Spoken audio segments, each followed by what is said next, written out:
Bienvenue à tous, merci beaucoup de me rejoindre. Le dollar américain vient de connaître son pire début d'année sur 6 mois depuis 1973. En raison d'une volatilité extrême, il peut y avoir des hauts et des bas. Vous allez en voir. Mais c'est la tendance qu'il faut observer. Et cette tendance à la baisse est claire et indéniable. Alors que les investisseurs mondiaux déplacent leurs fonds hors des actifs libellés en dollars américains, nous devons discuter de ce qui motive cette accélération de la perte de confiance mondiale dans le dollar et de ce que cela signifie pour les consommateurs américains. Au premier semestre 2025, le dollar a perdu plus de 10% de sa valeur face à un panier de grandes devises.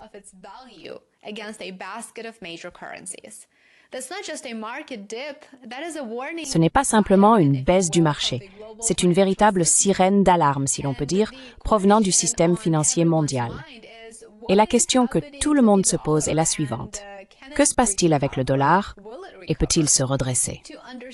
Va-t-il se redresser? Pour comprendre cela, il faut aller au-delà des gros titres et examiner les fondements de la finance mondiale, ainsi que le cadre économique qui repose sur un certain niveau de confiance dans la stabilité des États-Unis. Depuis des décennies, le dollar américain est le pilier de l'économie mondiale. Il a été le refuge sûr du monde, là où les investisseurs se réfugient en temps de crise, où les banques centrales placent leurs réserves et où, bien sûr, les matières premières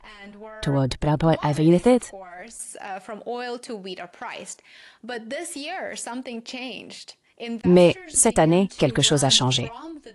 Les investisseurs ont commencé à fuir le dollar au lieu de s'y réfugier. Qu'est-ce qui a déclenché cet exode?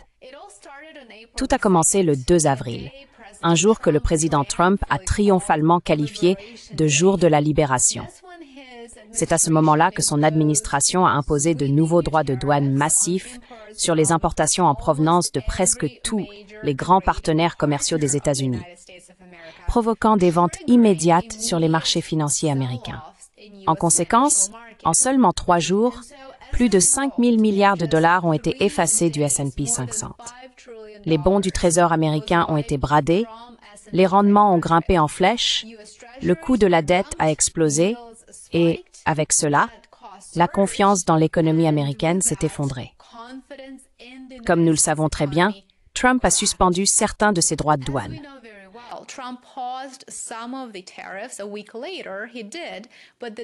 Une semaine plus tard, il l'a fait. Mais le mal était déjà fait.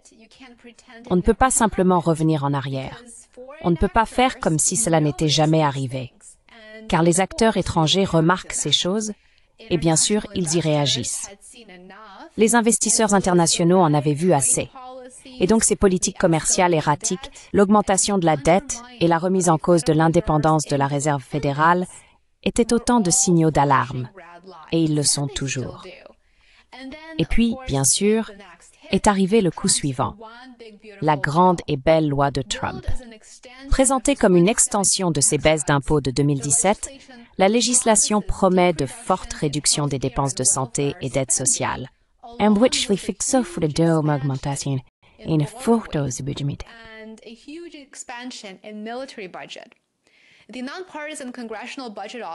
Le Bureau du budget du Congrès, organisme non partisan, a averti qu'une fois adopté, ce qui est désormais le cas, le projet de loi ajouterait 3 300 milliards de dollars à la dette américaine d'ici 2035.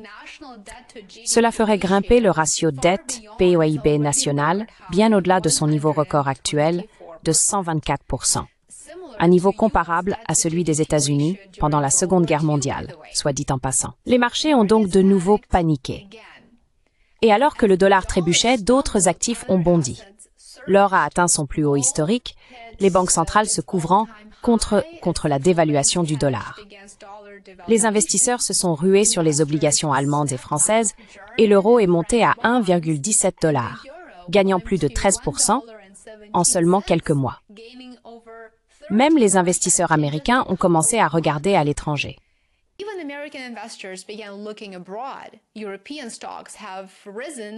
Les actions européennes ont augmenté de 15% en monnaie locale depuis janvier de cette année. Et grâce à la faiblesse du dollar, cela se traduit par un rendement de 23% en dollars. Vous vous rendez compte? Ce qui se passe n'est donc pas simplement une vente massive. C'est une perte de confiance dans la capacité de l'Amérique à gérer son propre avenir économique. Plus personne ne pense que les États-Unis en sont capables. Pendant des décennies, la domination du dollar était considérée comme acquise.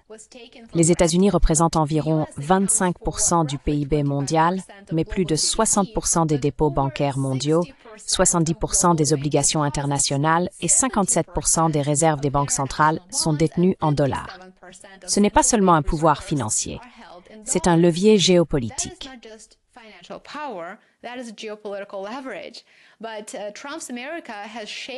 Mais l'Amérique de Trump a ébranlé les piliers de cette confiance. Ses institutions, la prévisibilité de son système juridique, l'indépendance de sa banque centrale. Même Moody's l'a remarqué, retirant aux États-Unis leur meilleure note de crédit en mai dernier, une première depuis plus d'un siècle. Alors, qu'implique un dollar affaibli? À certains égards, cela pourrait temporairement aider les États-Unis. Un dollar moins cher rend les exportations américaines plus abordables et réduit les déficits commerciaux. Mais les droits de douane faussent ces avantages. Je le répète, les droits de douane faussent ces avantages, rendant les importations plus coûteuses et faisant grimper les prix sur le marché intérieur. Et pour les Américains au quotidien, les conséquences se font déjà sentir. Alimentation, électronique, voyages, tout coûte plus cher. Tout est impacté par un dollar qui vaut moins à l'étranger. Mais à l'échelle mondiale, la situation est plus complexe.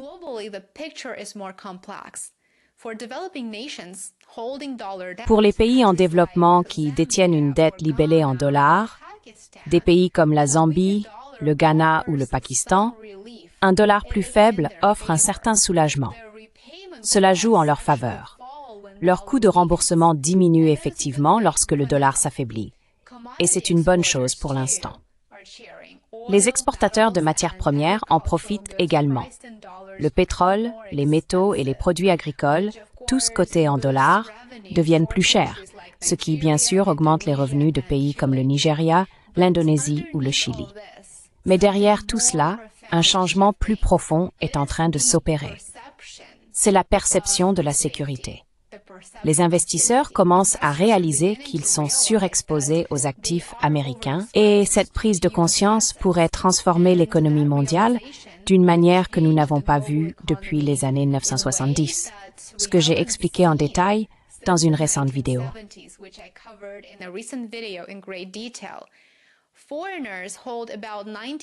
Les étrangers détiennent environ 19 000 milliards de dollars en actions américaines, 7 000 milliards en bons du Trésor américain et encore 5 000 milliards en obligations d'entreprise.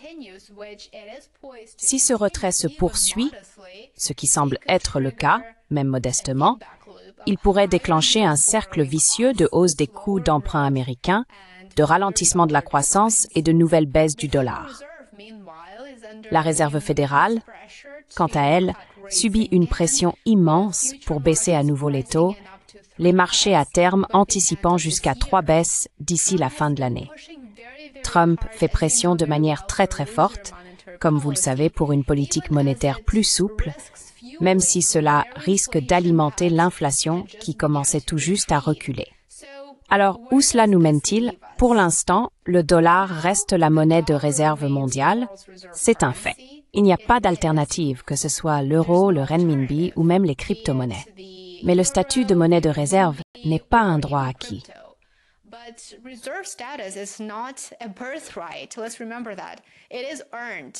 N'oublions pas cela. La confiance se mérite et elle peut se perdre. Si les États-Unis continuent de saper les institutions et les politiques qui ont fait du dollar la pierre angulaire de la finance mondiale, cette pierre angulaire continuera de se fissurer. Et si cela arrive, les 6 prochains mois pourraient bien faire paraître la première moitié de 2025 comme un simple début, un échauffement. Le dollar ne fait pas que baisser. Il est réévalué par les investisseurs par les banques centrales et par le monde entier. Et une fois la confiance perdue, il est très difficile de la regagner. Montrez votre soutien si vous avez apprécié cette vidéo, aimez, abonnez-vous et partagez. Cela m'aide vraiment. Soutenez mon travail sur Substack et Patreon, vous trouverez les liens dans la description ci-dessous. Je vous souhaite une excellente journée et je vous retrouve ici demain. À bientôt. And I will see you back here tomorrow. Bye for now.